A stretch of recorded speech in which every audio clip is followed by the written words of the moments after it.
Okay, so we are in a new episode of Late Night Anarchy. We have a really interesting guest. We have Icelandic filmmaker Kolbeinn Máni Hrafnsson to talk about the recent history of Iceland. Hi, man. Hello. So the the thing that has been like, it seems like from contemporary history that Iceland is a country where many things have been happened in the last year. So we could start in the financial crisis. How you see it, that kind of process, and what's the particularity of the financial crisis in Iceland? I mean, when the financial crisis originally happened, it didn't really like. I was really young, so it didn't affect me in any way. But I think like um, you kind of started to see. I think like everything started to change, all around me. So it was hard not to notice, but because I was like only 13 years old, it didn't affect me personally, or at least not right away. But I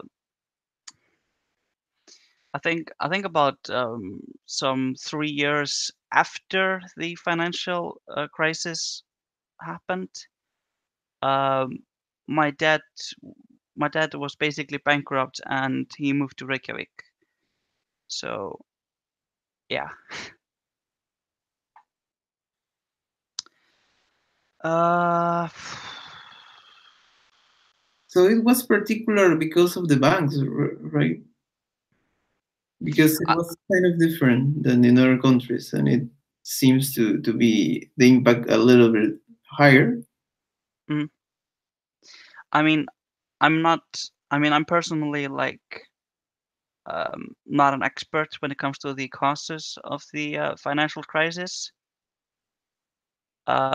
It's not a subject that I've put a lot of thought into. Like, it's not like I don't like. There are a lot of people who know a lot more, than me. So just uh, just making that clear. But uh, yeah, basically, the banks were to blame for the most part. Um, they didn't like it wasn't entirely their fault, but you know, um, it was basically a combination of many causes. It wasn't just the banks. It was also um, the Icelandic word for it was útrásarvíkingar. It's basically a word describing um, a group of people who made some risky investments.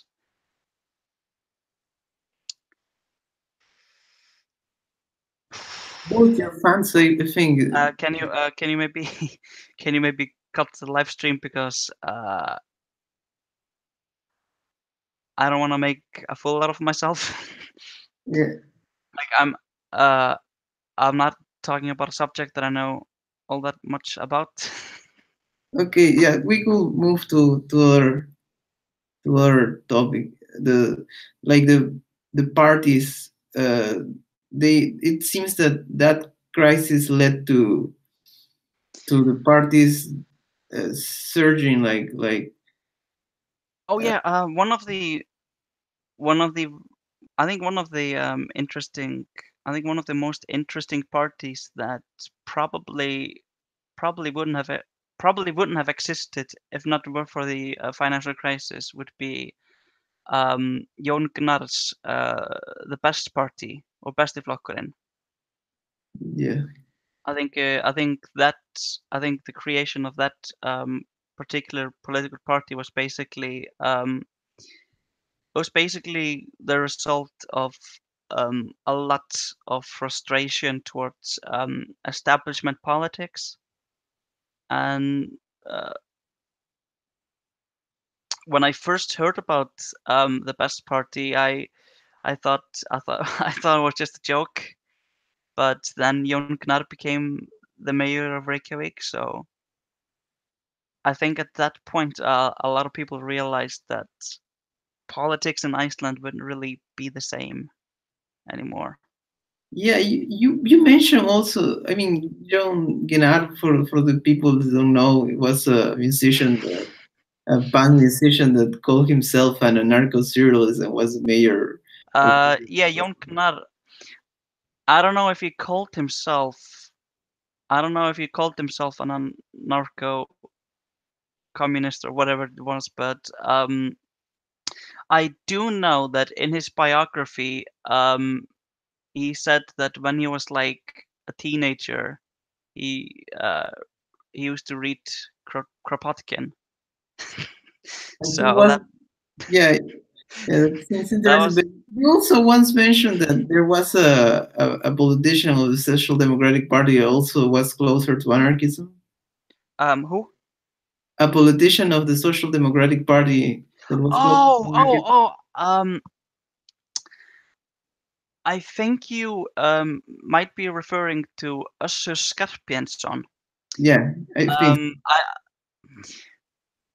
see. I just saw it on Facebook. I just saw him describing himself as a mutualist on Facebook. Well, he didn't exactly describe himself as a mutualist, but um, he said he said he was an old school Prutonist, or as he said, Prutonisti af gamla skólanum. I think those were his exact words. And that just struck me as really bizarre because this was just a regular social democrat. That seems weird. Um, but I mean, I think the most likely explanation is that he's really old, and you know, at this point, he's really old, and he may not be himself anymore. It sounds curious, but also, like, also the things happening in those years where, like, the how to put it this way, the tourist boom that experienced Reykjavik. If I'm not wrong, it was because of an earthquake. That's something that was stopping the planes, and then people start to stop in Reykjavik, and people start to like it. And so, could you describe the tourist boom in the last years? Um, well, the I think the tourist boom is really interesting because it's been both a blessing and a curse. Like um, like there are all these families getting evicted to make room for more Airbnb rooms. So that's interesting. And there are all kinds of hotels being built. But at the same time, like we're at a point where a really large section of our economy is basically just tourism. And you know, I guess it's both good and bad because you know it makes a lot of people a lot of money, and you know there are a lot of people who come here. But at the same time, um, at the same time, it's kind of I wouldn't say that I wouldn't say that it's a good thing that so many hotels are being built when we hardly have enough apartments and houses for the locals, you know, because the rent prices are like for the past few years the rent and the real estate prices have been skyrocketing, and so it's kind of absurd to see all these Airbnbs apartments cropping up. I don't know. Yeah. So So it, So yeah, in a nutshell, it's been both a blessing and a curse, this Yeah. tourist boom. So that also had to deal with the issue of Reykjavik becoming like a hipster center. Like, I suppose that it has kind of something to do with the festivals, with the music festival, Iceland Airwaves, and with the Reykjavik Film Festival, that are kind of very arty, artistic, bohemian, and they have a very particular spirit. Because I once saw a documentary about the Iceland Airwaves, and the organizer said that if a band was too famous, they wouldn't invite it, because like their goal was to have new bands that had, a unique artistic proposal.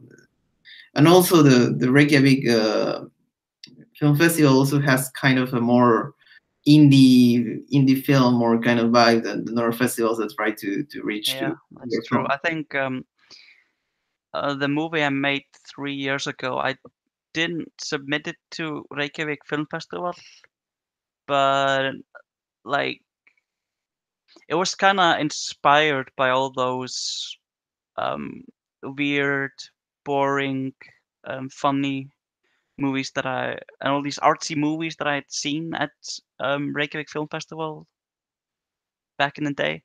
So it definitely has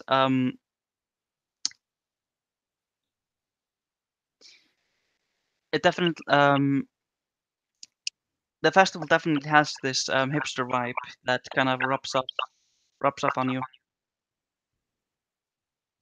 Yeah, so we could move to a more recent time where the appearance of the pirate party, and it also get a lot of news that Birgitta Jónsdóttir, or the leader, as someone who calls himself an anarchist and a poet. And it was kind of strange that she was leading a party, but she was really an interesting character, and she like started to spark attention, and a lot of newspapers all over the world start to cover her, and it was kind of. Yeah, she was also kind of controversial. I my dad, for example, I don't think he liked her very much. But I think the pirate party in general, it was a very welcome it was a very welcome change of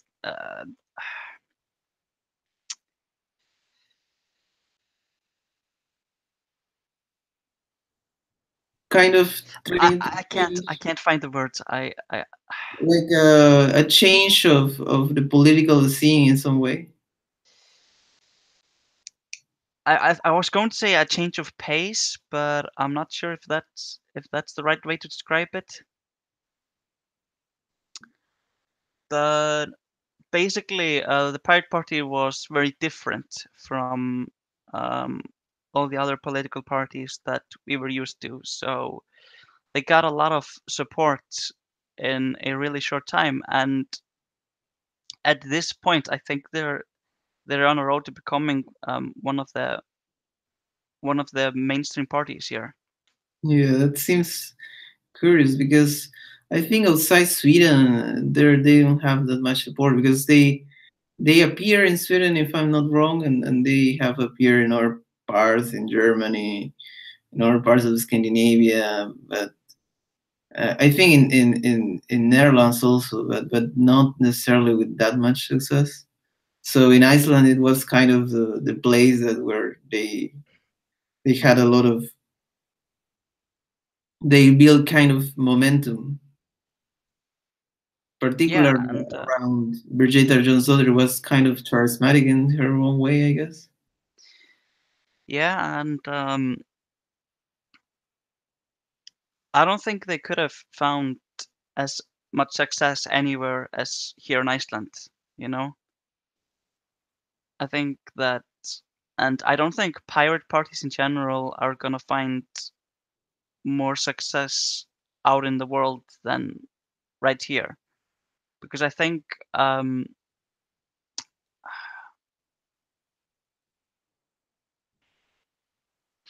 I just lost my train of thought. Yeah, I also think so. I mean, it's really very particular kind of politics, and it's, I suppose that since Iceland is a relatively small country, I mean, you don't have need to have the amount of funds to launch a political campaign. In other countries where there are millions and millions of people, it's much more expensive, I guess.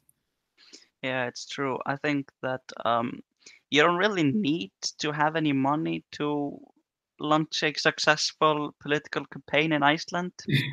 You just need to be really dedicated. Yeah.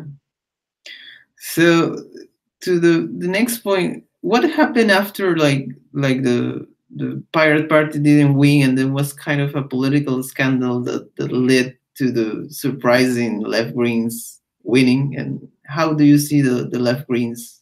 What political scandal are you referring to? I think the prime minister resigned, if I'm not wrong. Oh yeah, I remember that. Um,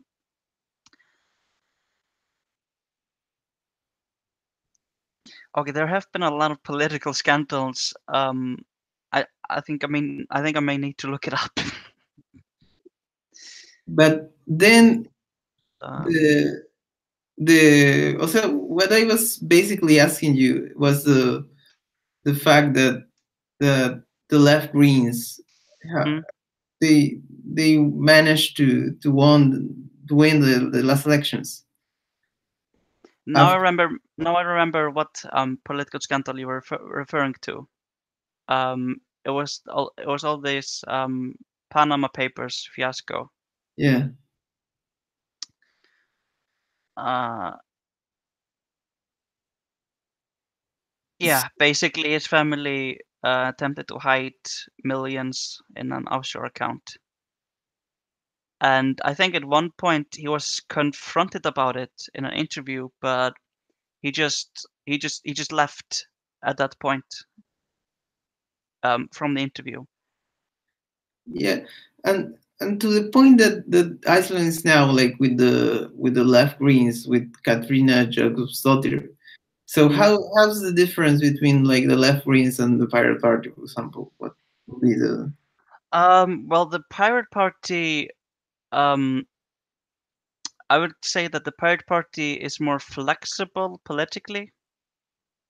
Like, like the Pirate Party consists of right, center, and the left libertarians, and maybe some social democrats with slightly libertarian tendencies.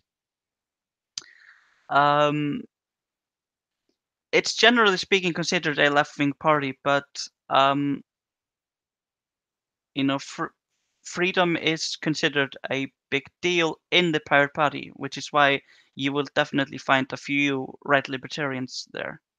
interesting?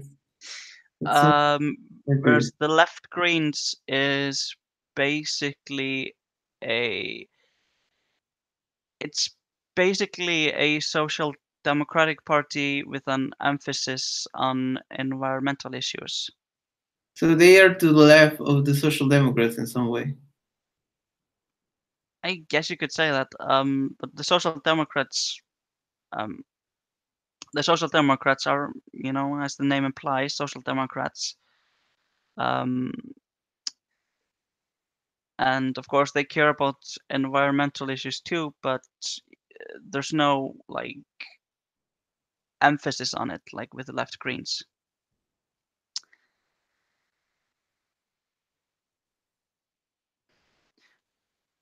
Um, so the idea was like to end. I think we could talk a little bit about the difference between Iceland and other kind of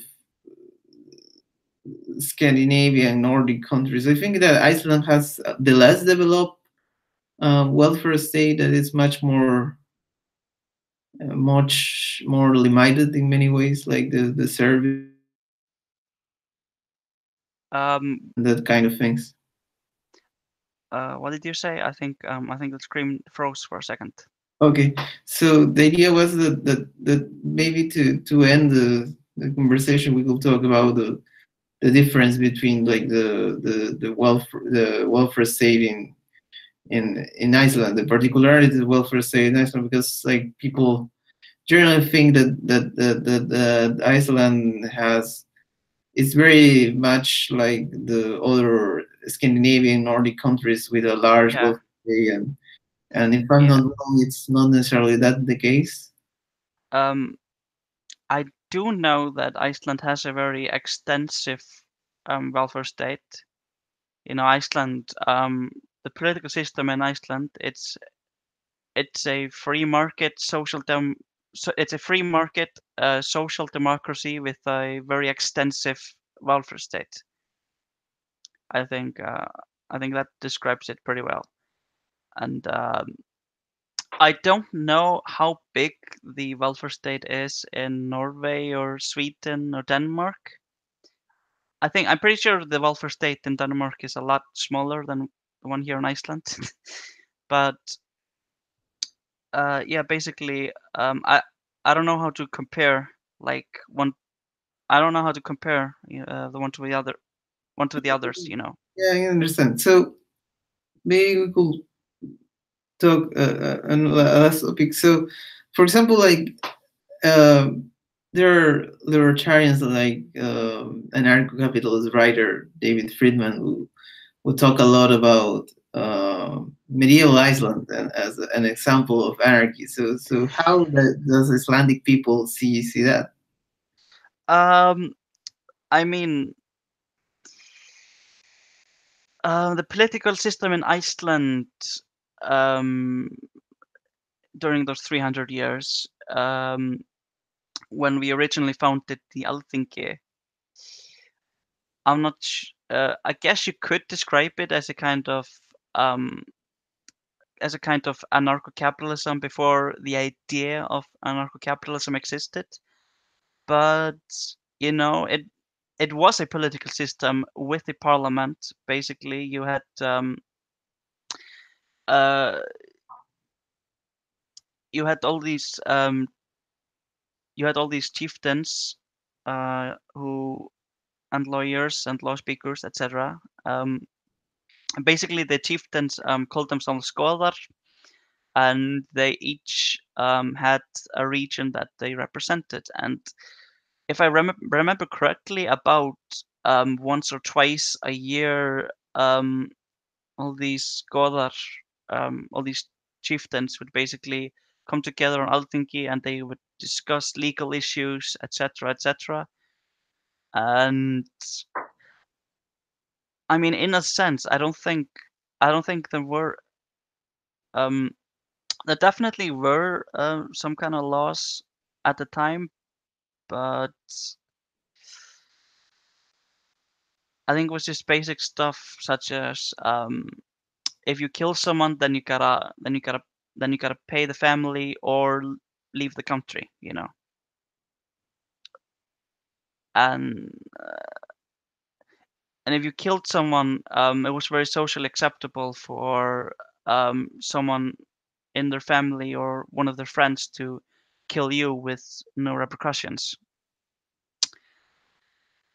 Uh, I'm pretty sure David Friedman could probably describe the system a lot better than me because he has studied the subject. But uh, I don't know if like describing it as a form of anarchy would be 100% accurate because there obviously were some kind of laws, etc. Um, for example, if you read Brennunjal Saga, one of the titular character, Njáll, who dies in a fire at one point in the saga, he's a lawyer, you know, and there was a need for lawyers during this time because uh, yeah, it was essentially a political system in a way.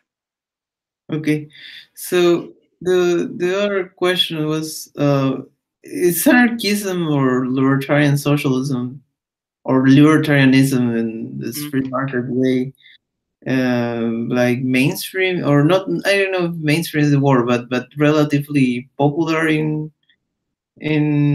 Iceland, because it's kind of surprising that you have had a candidate leading a party that calls themselves herself an anarchist.